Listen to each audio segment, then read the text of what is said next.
પાદરામાં 500 પેટીથી વધુનો દારૂનો મુદ્દામાલ ઝડપાયો છે। સવારે 300 પેટીની માહિતી હતી, પરંતુ હાલ પોલીસ ગણતરી બાદ ક્લિયર થઈ ચૂક્યું છે કે 300 પેટી નહીં, પરંતુ પાદરામાં 500 પેટીથી પણ વધુનો દારૂનો મુદ્દામાલ ઝડપાઈ ચૂક્યો છે। જે પ્રકારે આપણે જોઈ શકીએ છીએ, MH46F7767 નામની નંબરની જે આ કન્ટેનર છે, આ કન્ટેનરમાં 500 પેટીથી પણ વધુનો મુદ્દામાલ, 500 પેટીથી વધુ દારૂની પેટીઓ જે છે પોલીસ દ્વારા ઝડપી લેવામાં આવી છે।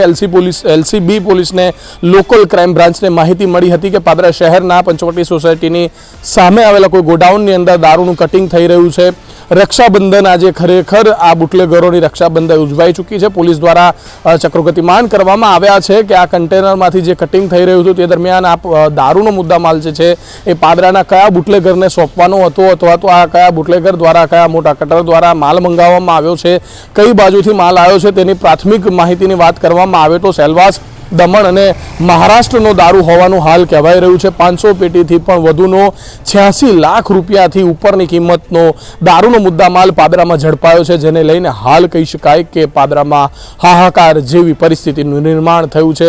બુટલેગરોમાં હાલ સપાટો અને બુટલેગરોમાં સન્નાટો વ્યાપી જવા પામ્યો છે।